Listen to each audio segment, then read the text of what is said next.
Hey guys, I'm back and back for an overview. Yeah, this is just gonna be an overview. I'm not gonna be doing any pulls in this upload. So for those that are expecting upload, this upload to be about pulls, yeah, you might want to skip this one. And it's mainly gonna be overviewing the cards that are available in this current, advertisement in the Premier Recruits section. So, like I said, with that said, if this doesn't interest you, just go ahead and skip this one. And I might do some polls later. I'm still trying to decide because I did spend a lot of coin already on this war, buying refills and whatnot. But yeah, let's go ahead and start this overview. Increased chances, fast and ferocious. Now they had a fast and ferocious before. I believe the last time they had this fast and ferocious, it was it was Greenlee, it was Blue Kenny, Ellen, Ben, Blue Andrea, and yeah, I think those are all of them, all the advertised tunes at the time. And yeah, this time a few changes in the selection, but yeah, let's go ahead and read this. They are fast and they are back. Check out the fast and ferocious, with increased chances of select epic recruits with very fast AP recharge rates, including Epic Sandy. All right, let's go ahead and take a look. And you guys will notice I did do about like 8 pulls, but I didn't do them. I didn't do them all at once. It was when I was purchasing coins for the refills. I'd do like one, maybe 2 pulls, so it wasn't worth recording at the time. But yeah, let's go ahead and get started, and let's go back and let's start with Sandy. Yeah, Sandy, 5 star. Yellow Epic Sandy. She's a great card. I do have this card. I did upgrade her during this war. Facing a lot of Andrea teams, I felt I needed more power to my yellow team, my fast team. So yeah, this she is a great card. If there's one card to, she is worth doing a big pull for or doing pulls for. Yeah, let's take a look at her stats and yeah, Sandy into the breach. Her attack is at 777. Yeah, it's I'd say it's a little bit above average. Actually, I'll say it's average. I say that it's it's close to that 800. Well, I don't want to say too close, but it's there. Her defense is the same, 777. So I'd say that's average also. Her health is actually pretty good. It's 1134. So as far as her stats goes, her attack is average. Is not at that 800. Her defense, though, I say is average for, I guess, for 5 stars. Is actually pretty good for this type of card for fast trade. Because usually fast trades their defense hovers around like 750, 769, and I don't think there's many that are up at that 800. Only probably a few, but her defense is a lot better than Yellow Jesus. I believe Yellow Jesus is just a little bit above, or it doesn't even reach that 700. So with that said, her attack is a lot lower than Jesus, but her defense is a lot higher. So I guess it evens it out between those two cards. And health wise, yeah, it's a great. Her health is great. Her AR wide swings. It's a 44 AP, very fast. Turn 2 AP, turn 2 AR, which is what I meant to say. It deals 350% damage to one enemy and all enemies adjacent to it. So yeah, it's actually she actually does 25% more than Yellow Jesus, and I think that's where the attack difference between the two of them comes into play. Something about that extra 25% in her AR kind of even makes her damage output a little bit about the same as Yellow Jesus, who has a much higher attack stat. So, and this is a pure damage. There's no buffs that come with it, no debuffs or anything, but it is just pure 350% damage, splash damage, and it's actually great. Like I said, she is one of the heavy hitters as far as splash damage cards, and you know, unfortunately, her specialist skill. She has no leader skill, but she has a specialist skill, and it's collateral damage, which is one of the worst specialist skills out there.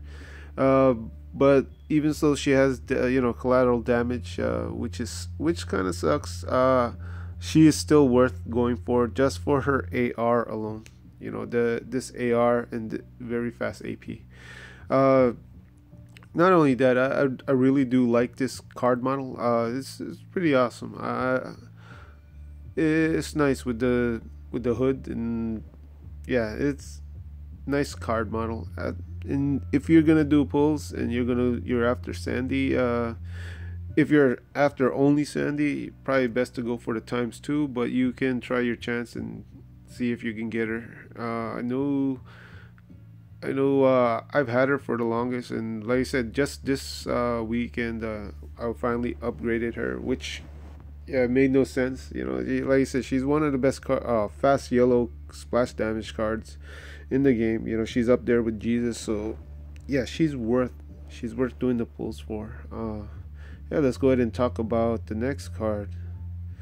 Next card is Ellen. Ellen, yeah, she's one of my favorites. She's one of my favorites, and it surprised me because yeah, when I first got her, I got her actually in the first Fast and Ferocious event, and I wasn't actually going after her. I was going after Blue Kenny.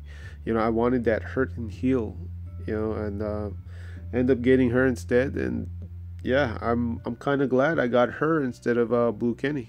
But yeah, let's go ahead and take a look at her stats. Attack is at 798. That's close to that 800, so it's good. It's excellent. It's right there.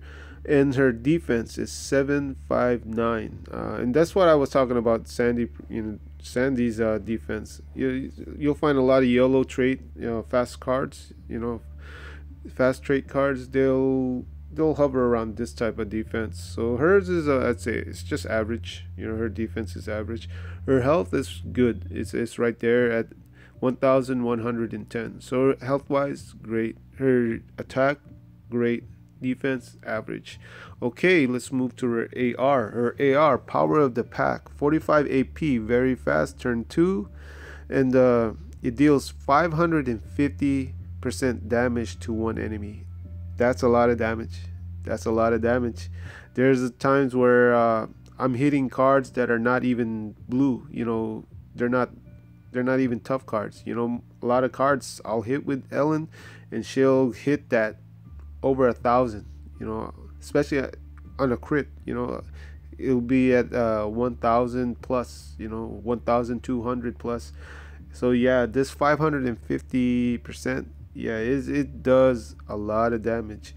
And not only that, she heals her teammates with 30% HP, and that she is one of those hurt and heals. Not a powerful heal, 30% is not that much, but it's there, and it's a bonus, because this 550% damage, it, like I said, it really is a heavy hit. And okay, yeah, her AR is excellent. Let's put it at that. Power of the pack, yeah, deserving of that title. All right, with her leader skill, she's a rainbow leader. All teammates get 30% defense against fast cards. Now, I've said this again. I've said this before, and I'll say it again. I'm not a fan of these trait-specific rainbow leader skills. Yeah, I would rather be it more broad, specific as far as like all ranged or all melee, or just all in general. But being it's only 30% against fast. I do know a lot of people, when they set her up as a raid leader, they'll put a lot of blues, and yeah, it helps out a little bit, but not too much. It's not enough to that 30% is not enough to, I guess, negate the amount of damage that a stronger trait will do to, like a blue, a yellow fast trait card would do with a tough, the damage it does to a tough trait. So yeah, it's nice to have that 30%, against fast cards, but it's like I said, I don't like these trait specific leader skills. All right, and not only that, she gets, she's a medium bonus item dropper. So that's excellent. I do like that. The top one, yeah, it's cool to have, extra, because if you set her up for faction support, yeah, having that extra 30% defense against fast, I guess it's great. But you'll be using her mainly for that medium drop when you set her up for leader, and that's I find I find a lot of the cards that do the medium drop, yeah, they're desirable. You always want those for farming. So leader skill wise, I don't want to say it's awful, but at the same time, it's nice to have that medium drop bonus. And she has no special skill, but this is Ellen. She is an excellent card. I do like using her. She is on most of my teams. So yeah, if you're gonna do a pull, yeah, go for it. Go for her. Like I said, but this is a an event, or the things that's being advertised is 5 different cards. So you can take a chance to go for her, or like I said, you could end up with Sandy, another excellent card. But yeah, this is Ellen. All right, let's move on to the next one. Ben. Telltale Special Edition Ben. Now this card really caught me by surprise. I really didn't think highly of him when he first came out, or when I first saw him, because it doesn't look that impressive. And I don't know if you are a follower of the Telltale series, and he's pretty much a weak character in the actual Walking Dead series games, Telltale series games. And yeah, I think that's one of the reasons why I was like, Ben, what the, well, let's talk about his stats. That's something totally different. I was just talking about, this is more of the different game than this actual game. His stats, his attack is 767, so it's average. It's average. His defense is pretty good. It's 783. It's close to that 800. It's not too bad. His HP is good. It's just 1 point under that 1100. So attack average. Defense is good. It's close. It's a lot closer to that 800. And his health is great. Well, I don't want to use the word great. It's good. It's at 1100. All right, his AR, mass attack, very fast AP again. That's the theme of this advertisement right now. Fast and ferocious. Turn 2. It's a turn 2 AR. Deals 250% damage to one enemy in all enemies adjacent. Okay, so it's a splash damage, 250% damage, not so much, not so much damage output. It does a good amount, but not devastating, not like Sandy or not like Yellow Jesus. All right, and then the second part of his AR is all teammates get 20% crit for 3 turns. So his AR, it's okay. I mean, it'll be great to have him on your farm team. He's very fast. He'll buff your team with that 20 plus crit, and he'll be ready to go off again. One turn before the actual buff expires. So he's pretty handy for farming. Now let's move on to his leader skill, which a lot of people will use him for, which will be his main use. His leader skill, he's a rainbow leader.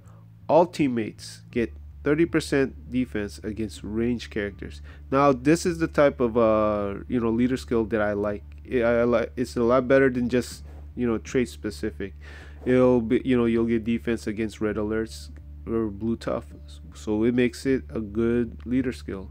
And not only that, all teammates get a medium bonus to AP when attacking. Now this is great. This, and like I mentioned before, this is one of the main reasons why I guess my first initial impressions of this card changed, because when you look at this leader skill and when you're setting up your teams, this this leader skill allows you to use a lot of different trait cards. A true This is a true rainbow leader, and that medium bonus to AP when attacking, that's a great skill. That's a great leader skill.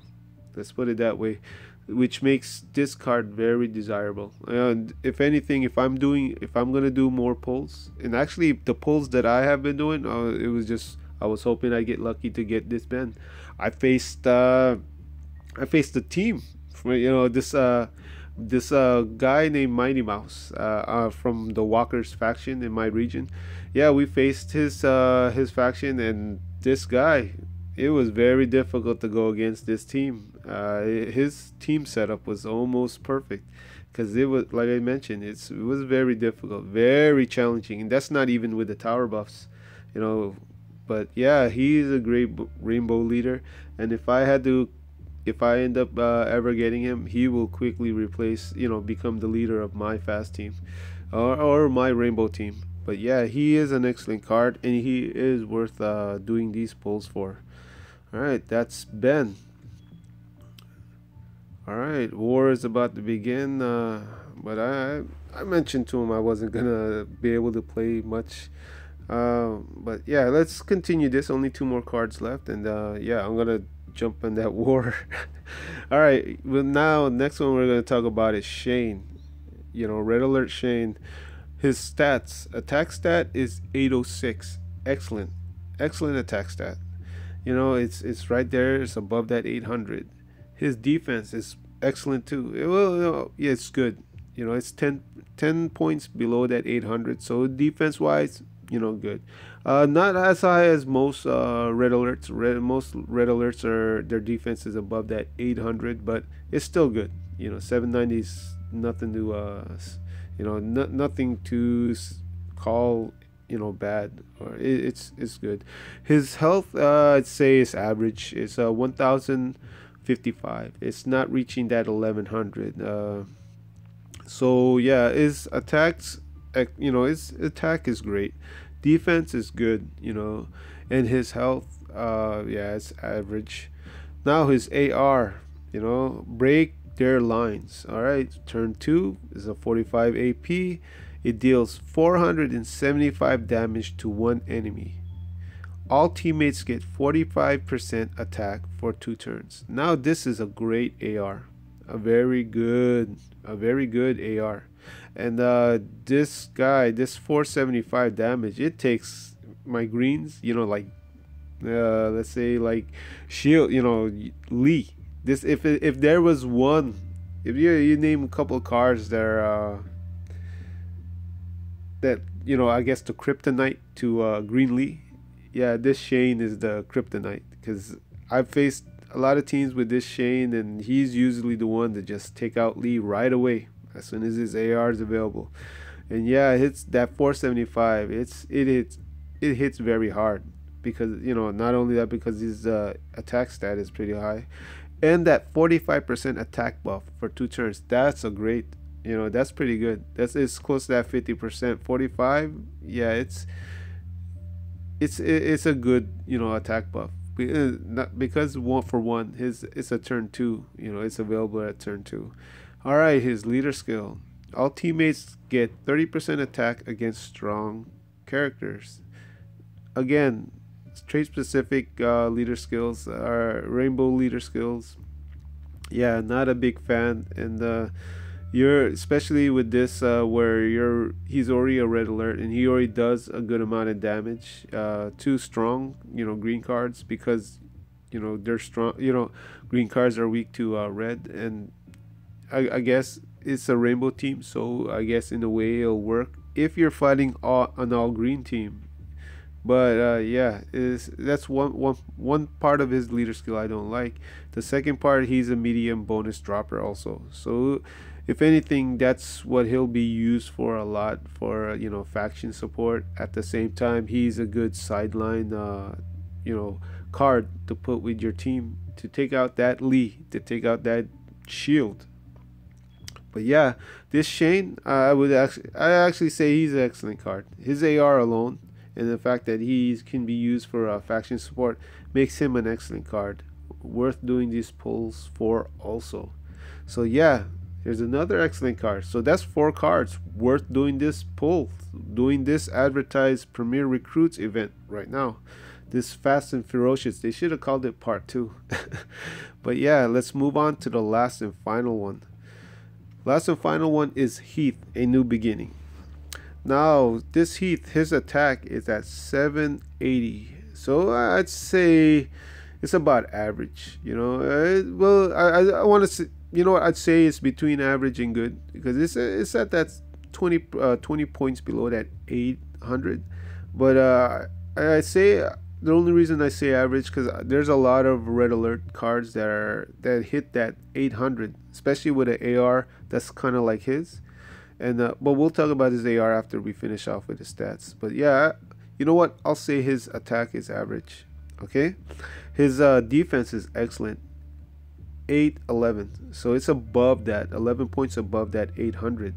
His health, same with Shane. It's about average, I'd say, because it doesn't reach that 1100, which is almost I guess a standard for 5-star cards. So if anything, I'd say his health is average. Now his AR, Crucial Shot, and this is we'll talk about that attack. Yeah, we'll talk about his attack while we talk about his his AR. Crucial Shot, it's a 45. That's a turn 2. Say, going with the theme of the Fast and Ferocious. It deals 450% damage to one enemy, and all teammates get 20% attack for 3 turns. All right, I gotta hurry this up. War's about to start. Well, war actually started. All right. Now this it's strong, just like Shane's. It's strong, just like Shane's, but his attack, unfortunately, his attack stat is about, I believe, 29 points or 20 plus points below Shane's. So it deals a good amount. It will most likely one-shot a lot of green cards. If anything, he does. I do get receive a lot of damage. My green Lee receives a lot of damage when facing this card, but it doesn't get that, I guess, one-shot effect that Shane produces. So, and I think it has to do a lot with this Heath, his attack stat, which is only at 780. And that's one thing I was mentioning about his attack stat, why I say it's average, because a lot of red alert cards that deal pure damage to one enemy, a lot of times their stat is above that 800, and for some reason his is only at 780. And another thing about his AR, he gives 20% attack for 3 turns to his teammates. Now 20%, I think that's too low. I think if anything, it should have been 30%, or just like the new attack buffs that usually get given, maybe 40%. But he is one of those old cards. He's pretty old. So I'm guessing that's the reason why. His AR seems pretty outdated, but nevertheless, 450% damage, especially with a 45 AP card, 45 AP, it is still excellent. And he is one card that I wouldn't mind having. I'd rather have the Shane, but I wouldn't mind having this Heath. He is also, I'd say he's a good card. I won't go as far as saying he's an excellent card. I'll say he's a good card. Now his leader skill, all alert teammates get 45% HP. This I'm not a fan of the HP builds. Some people are. Me, I'd rather have a leader skill that gives 30% HP and then something else. 45, just 45% HP. I think that it's not as great as having a 30% HP and a 30% either defense or attack, because if anything, you only get 15% more. With the other one, you get 30% plus another 30%, so you get a total of 60%. He only gives 45% total, and an extra 15% HP over that 30% HP is not that much. You know, it's not that much. It does look impressive when you see your cards have so much HP, but like I said, I'm not a fan of the HP builds, because you get hit by a card you're weak to, they can crit you for over 1,000, and that 45% is not enough. It doesn't equal that 1,000 crit hit that you receive. So I'd say his leader skill is okay. You know, I won't say it's not that great. It's not. I'd say it's good, if anything. So yeah, that's the 5 cards. Those are the 5 cards of this event that's going on right now. Premier Recruit events. I'm still thinking of whether I'll do more pulls. You know, I'm thinking of whether or not it's worth doing a big pull. These are excellent cards. You know, if you want to do big pulls for this is one of those events that's, you know, that's being that gets advertised, that's worth doing big pulls. Because if you get any of these 5 cards, it's well worth it. You know, it's well worth, especially if you're lucky enough to get 2. You get two different cards in one big pull. You know, and it's worth doing a 10 pack. It's worth doing the singles. I do believe this is worth doing a big pack though. You know, like I said, but then again, I'm not gonna ever tell anybody how much to spend. It's whatever you feel comfortable in doing, or how much you want to spend. Me myself, I don't know whether or not what kind of pulls I'll do. I might do a 10 pack. I might just continue doing singles. I'm not gonna do a big pull for this. Okay, I'm down. All right, I won't do a big pack for this because I already have Sandy, I already have Ellen, and the other 3 cards. As much as I want them, I'm not gonna gamble $100 and end up getting a duplicate of Sandy and a duplicate of Ellen. But for anybody else that doesn't have any of these cards, yeah, I would go for it. And yeah, this is actually a good event. Not as good as the other one where they had Blue Kenny and they had Green Lee as part of the deal, but I do think this is a good advertisement right now that's going on. But that's all I got, and I hope you guys have a good Sunday. And if you guys do pulls for this, I wish you guys luck. If anything, I wish you guys luck, and yeah, get that lucky single pull if you can. All right, guys, I'll see you later.